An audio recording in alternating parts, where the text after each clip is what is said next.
Halo everybody, ketemu lagi bareng Bayu di podcast seri Das GP. Kalau kalian dengar suara gue agak-agak sedikit nggak terlalu bagus moodnya karena emang I have a bad day today. So, nggak kerasa kita udah sampai di tengah musim dan bakal libur 5 minggu. Gue nggak tahu kita akan gosipin apa 5 minggu itu nanti kita lihat aja lah akan seperti apa gosipnya. Yang pertama kita bahas adalah soal perkataan tuan putrinya Jack Miller. Jadi sepertinya DPRD tingkat pusat itu mengumpulkan Mark Marquez dengan para musuh-musuhnya. Jadi yang dikumpulin itu Mark Marquez, Johan Zarco sama Jack Miller. Nah, Jack Miller ini yang menjadi sasaran kritik karena berani-beraninya dia mengatakan bahwa rider-rider yang ngeluh itu adalah rider-rider tuan putri.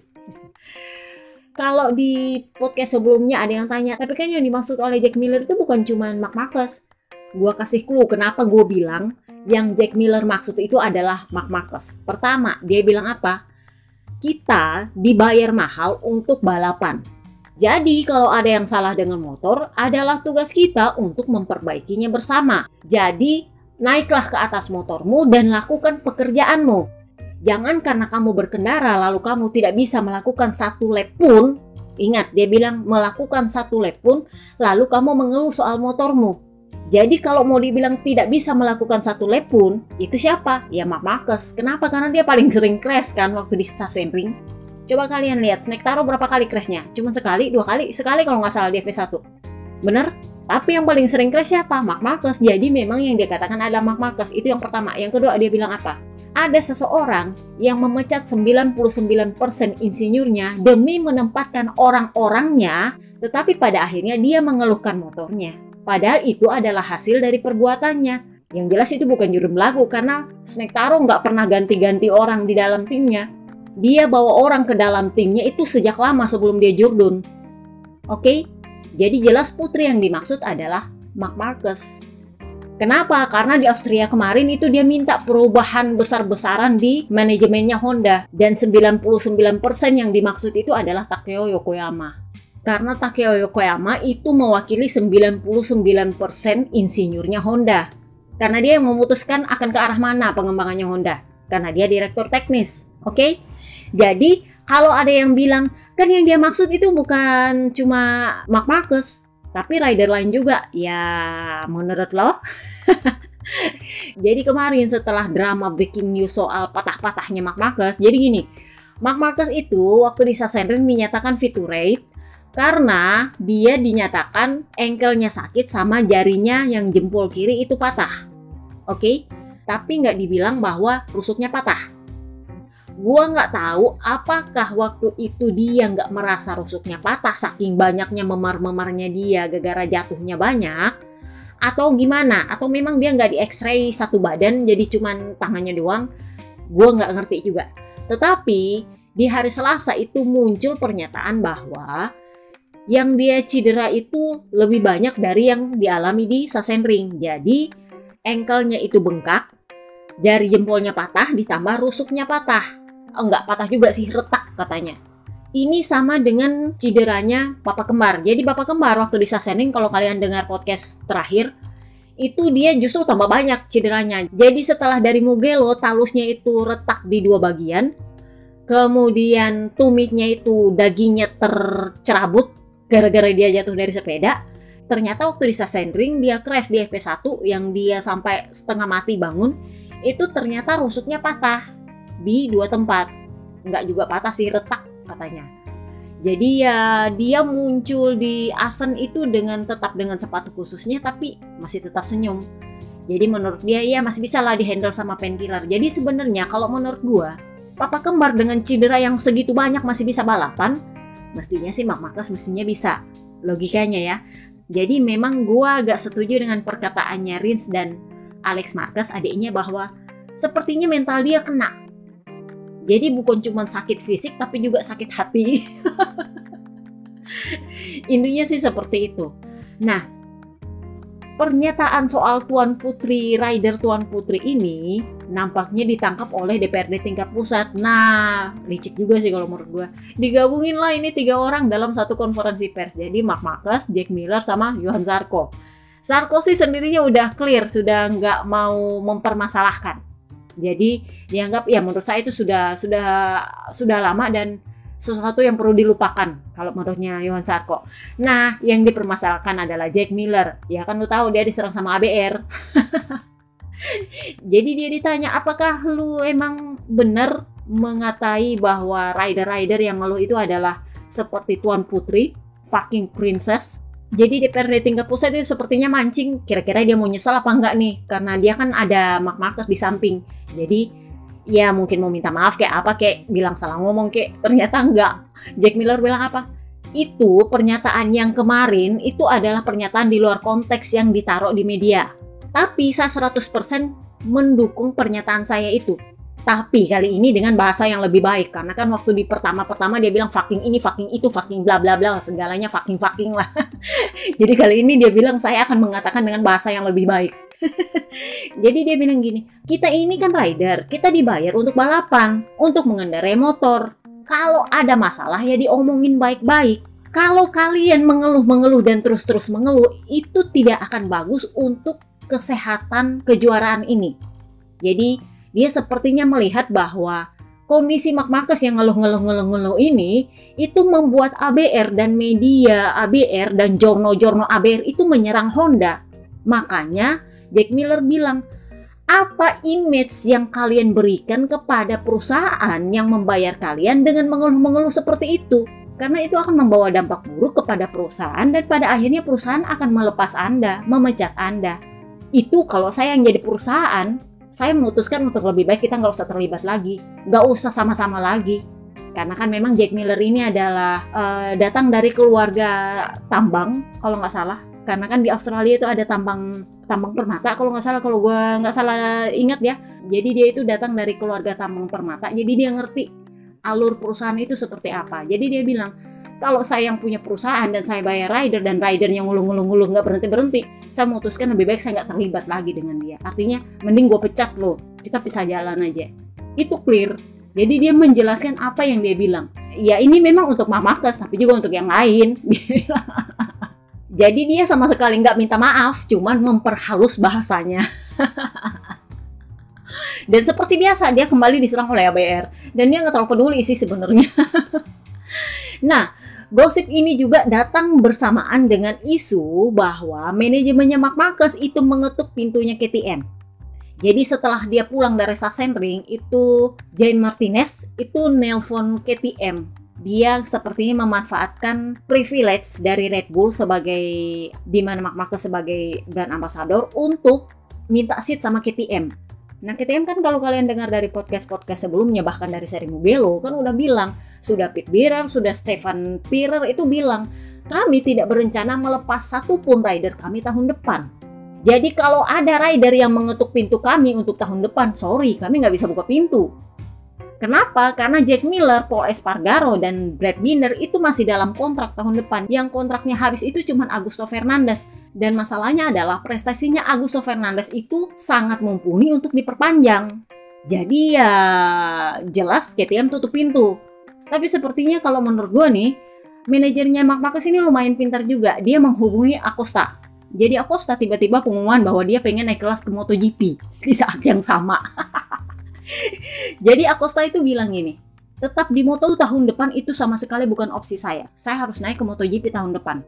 Saya belum bisa mengatakan dengan tim mana atau dengan pabrikan mana, tetapi KTM mendapatkan prioritas paling pertama. Kenapa? Karena saya masuk di MotoGP itu dari KTM. Oke? Nah, jadilah KTM pusing.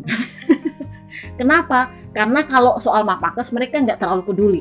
Stefan Pierer punya prioritas untuk itu. Tapi kalau soal Acosta, tunggu dulu. Kenapa? Karena udah gue bilang, mereka sepertinya belajar dari Jorge Martin. Calon ikan hiu batal, gagal. Kalau kalian ngintil gue dari 2 tahun lalu, gue udah bilang Pedro Acosta ini skenarionya adalah dia calon ikan hiu. Jadi kalau gagal, Jorge Martin, dia yang akan naik. Kalau kalian ngintil gue dari 2 tahun lalu, kalian pasti dengar gosip bahwa VR46, timnya Bebe Vale, waktu itu Bebe Vale masih balapan, itu sempat digosipkan nawarin dia, mau nggak lu gabung sama VR46? Saking bagusnya ini anak. Itu sampai Stefan Pierer ngamuk-ngamuk coba. Karena memang dia akan menjaga sekali Acosta ini. Itu makanya ketika Acosta bilang saya pengen naik MotoGP tahun depan, nah pusinglah KTM, ini mau diapain ini? Karena nggak mungkin membuang Pol Espargaro. Dan Pol Espargaro nongol loh di Asen kemarin, hari Kamis, jangan salah. Jadi memang kalian bisa bayangkan tuh pusingnya KTM. Akhirnya di rapat MSMA kemarin, rapat antar pabrikan, itu lumayan banyak yang dibahas jadinya. Jadi yang pertama adalah aturan baru. Kalau tahun lalu formatnya adalah yang lolos ke Q2 dan Q1 pre-kualifikasi itu ditentukan di FP3. Oke? Nah tahun ini sampai di tengah musim kemarin pra-kualifikasi itu ditentukan di FP2. Jadi rider itu mulai time attack sejak FP1 ditentukan di FP2. Kalau tahun lalu FP1 rider boleh santai, FP2 baru kenceng-kencengan, FP3 baru paling kenceng. Kenapa? Karena FP3 adalah prakualifikasi. Tahun ini, sejak FP1 mereka udah adu kenceng. Kenapa? Karena FP2 yang menentukan prakualifikasi. Nah, format barunya adalah prakualifikasi hanya akan ditentukan di FP2. Jadi FP1 itu nggak akan menentukan lu bakal masuk di Q1 atau Q2. Jadi nggak ada combined times. Cuma ditentukan di FP2. Jadi di FP1 ya terserah ada yang mau nguji part kek, mau apa kek, uji setup kek. Dia posisinya akan sama dengan FP3. FP3 kan penggantinya FP4 tahun lalu yang fungsinya adalah menguji setup balapan.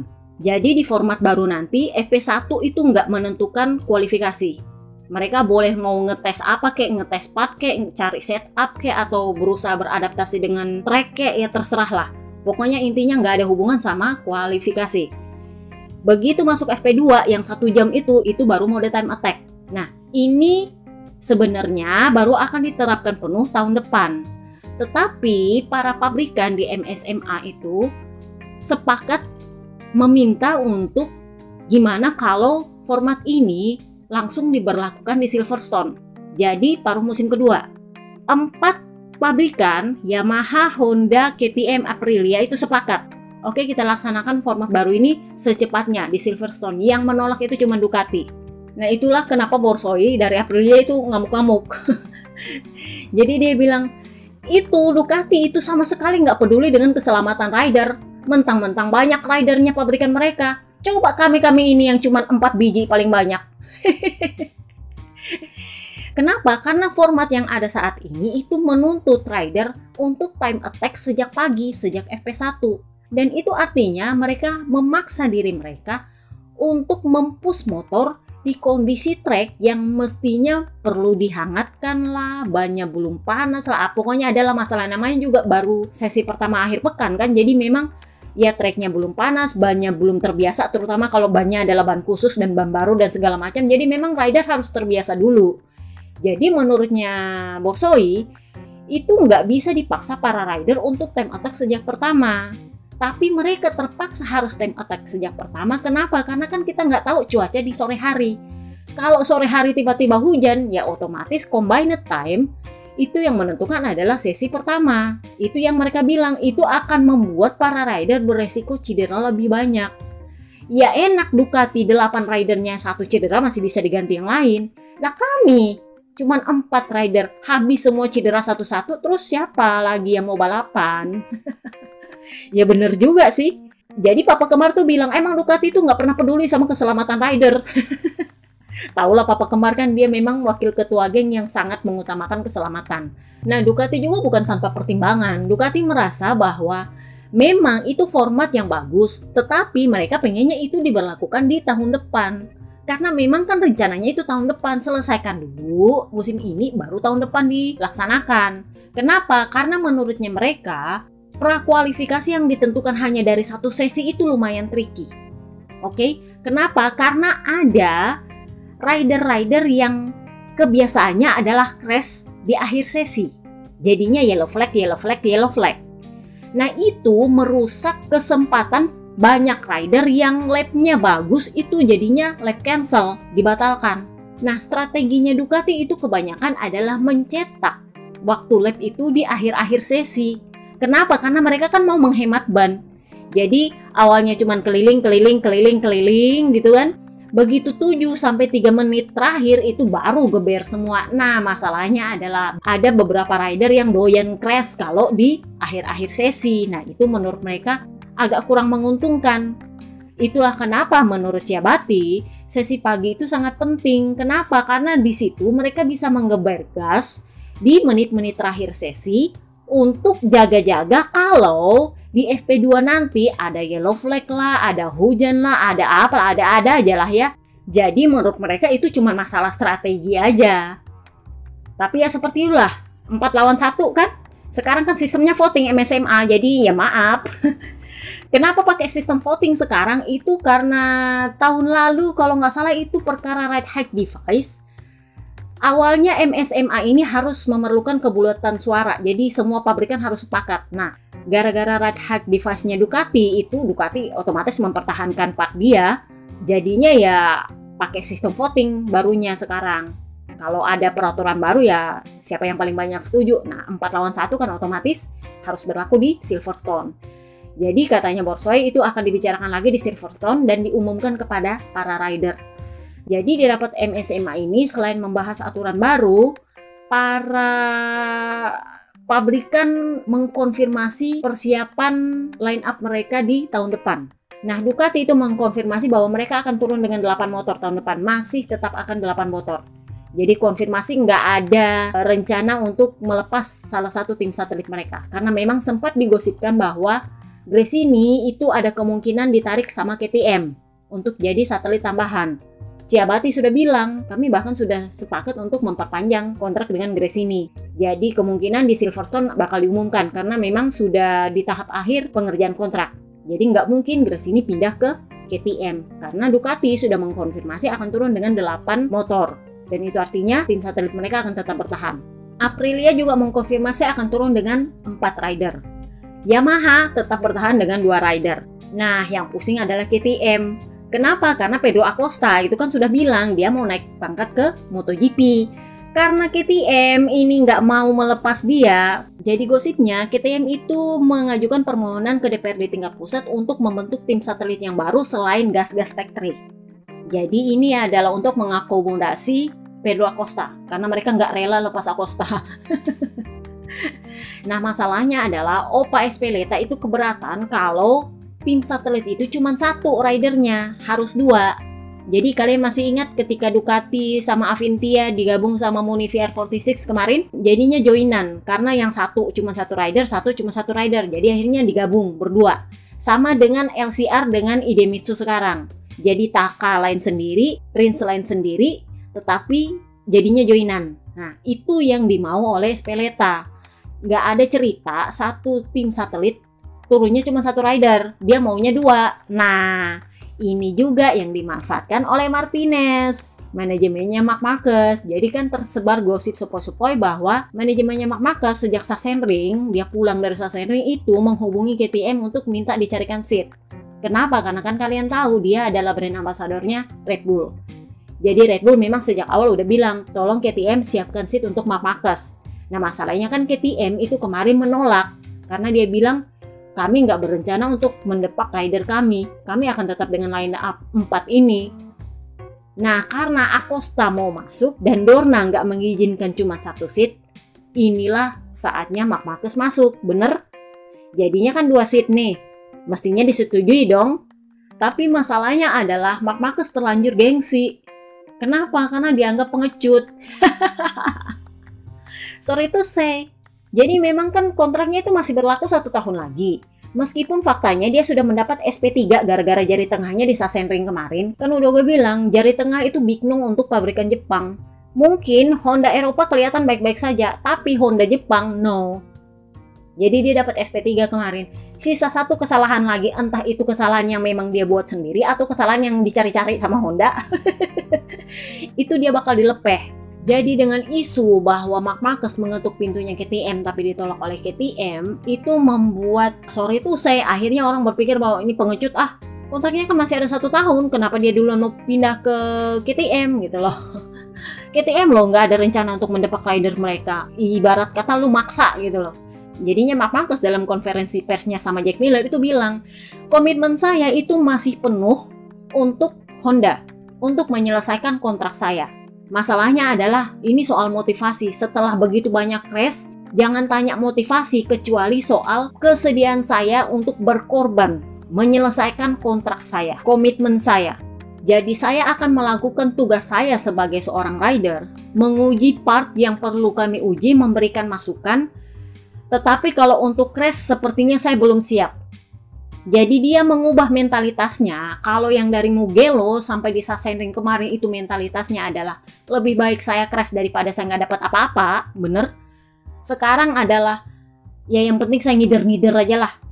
Kasih data supaya nanti pabrikan selama libur musim panas itu mempersiapkan apa yang diperlukan untuk membangun motor yang lebih baik, entah nanti di paruh musim kedua ya, kalau enggak ya tahun depan sekalian gitu loh. Intinya adalah saya ingin memberikan informasi sebanyak mungkin kepada pabrikan saya. Jadi secara gamblang dia mengatakan bahwa saya belum berencana untuk keluar dari Honda. Nah, kalau kalian dengar podcast minggu lalu kan kalian pasti tahu bahwa salah satu petinggi Honda yang nggak disebutkan namanya kan emang udah bilang, kami itu nggak meminta Marc Marquez untuk crash, enggak. Biar dia cuman keliling-keliling aja nggak apa-apa. Mau puluhan kali kayak lu keliling-keliling di situ, yang penting nggak jatuh. Kami cuma butuh datanya supaya kami bisa olah untuk membangun motor yang sesuai dengan riding style dia. Jadi nggak perlu melewati limit, cukup di bawah limit. Yang penting lu nggak jatuh, selesai satu lap, nah kami dapat datanya. Karena kalau lu nggak selesai satu lap, data apa yang kami mau olah? Gitu loh. Jadi Marc Marquez itu datang ke Assen dengan mentalitas seperti itu. Ya udahlah, gue ngider-ngider aja, kasih data, selesai. Gue pikirnya mungkin ya dia dapat kejedot gimana kayak gitu. Jadi di hari Jumat itu dia crash. Sebenarnya sih dia berusaha untuk nggak crash, tapi ujungnya ternyata dia ditakdirkan crash. Nah, yang menjadi masalah adalah ketika di Q1. Jadi gue pikir dia tuh sebenarnya dia cuma ngider-ngider. Ternyata masih ada juga niatnya untuk ngintil, mau curi kintil. Nah, dia ini curi kintilnya ini Bastianini. Jadi memang crashnya itu jelek banget, high side. Padahal sebenarnya itu kondisinya adalah dia kecepatannya nggak terlalu cepat, lambat doang. Sejak dia di pedok itu emang udah kelihatan bahwa dia sengaja menunggu Enea Bastianini. Jadi dia udah ada di atas motornya. Krunya itu ya hanu perketek piti-piti gitu kan, sengaja entah perbaiki ban lah segala macam dikorek-korek itu, padahal sebenarnya dia nunggu Enea Bastianini keluar dari pedok. Begitu Enea keluar dari pedok, ngintil lah dia. Ngintil 1 kali, 2 kali. Begitu Enea sepertinya sadar dia dikintil, itu dia agak melambat sedikit. Jadi dia ingin memastikan bahwa nggak ada dia dikintil, baru dia mau time attack. Sebenarnya niatnya sih seperti itu kalau gue lihat Enea Bastianini, karena dia sempat keluar dari racing line, dia melambat, dia lihat dulu ke belakang. Jadi dia mau memastikan bahwa nggak ada yang ngintil dia. Tapi dia nggak lihat ternyata Marc Marquez juga ngintil di belakang. Jadi sama-sama ngelihat ke belakang, akhirnya Marc Marquez nabrak ban belakang dia. Enea nggak sadar, jadi nggak terlalu peduli. Kenapa? Karena dia kan nggak lihat Marc Marquez yang memang deket banget ngintil di belakang dia. Jadi yang dia lihat adalah tikungan. Jadi si Tuan Putri crash, Eneanya gagal hot lap. Karena mungkin ban belakangnya terpengaruh gara-gara senggolan. Nah, yang lucu adalah gesturnya Marc Marquez seolah-olah dia merasa Enea Bastianini yang salah. Ini sama dengan gesturnya Markobes waktu di Sachsenring. Disundul sama dia juga. Tapi waktu itu Markobes melambat berencana untuk masuk ke pit lane. Markobes akhirnya dapat warning dari RD. Nah, Enea kemarin kan sengaja dia komplain begitu karena kalau memang Enea ditemukan salah itu bakal double long lap penalti. Karena dia memang melambat dan itu bikin Marc Marquez nyundul dia. Ternyata memang Enea nggak salah. Kenapa? Karena itu di luar racing line. Dia punya hak untuk melambat dan memang kondisinya adalah Marc Marquez itu di luar racing line. Dan Marc Marquez mestinya juga melambat karena dia di luar racing line. Pada akhirnya ya dia minta maaf juga ternyata. Jadi setelah sesi kualifikasi, itu dia datang ke pedoknya Enea Bastianini, dia minta maaf. Dia bilang, sorry saya nggak perhatikan di depan karena saya sibuk melihat ke belakang. Jadi Enea bilang, oh ya nggak masalah, nggak usah dibesar-besarin lah, kan saya juga nggak apa-apa. Jadi Enea bilang ke media, yang penting kita sudah klarifikasi bahwa Marc Marquez itu minta maaf ke saya. Meskipun saya sendiri juga agak bingung, ini sebenarnya ada apa? Karena dia kan nggak tahu di belakang itu kenapa. Karena kan dia nggak lihat Marc Marquez, dia lihatnya ketikungan. Karena dia kan di luar racing line, dia mau masuk, jadi dia lihatnya racing line orang lain. Sementara Marc Marquez kan di luar racing line, ngintil dia di belakang, jadi mana dia lihat. Nah, ini juga yang terjadi di starting grid ketika sprint race. Jadi kelihatan bahwa papanya Marc Marquez itu minta maaf ke Ciabatti sepertinya. Si Enea sempat ditanya, apakah gara-gara disundul sama Marc Marquez bikin dia akhirnya gagal hot lap. Jadi Enya bilang ya mungkin memang ada faktornya, tapi saya sendiri nggak yakin dengan kecepatan saya itu saya tembus ke Q2. Jadi ada Marquez atau nggak ada Marquez ya sepertinya saya memang nggak bisa tembus ke Q2. Enya bilangnya sih seperti itu. Oke, itu aja part pertama kita. Part 2 segera. See you next time guys, bye-bye.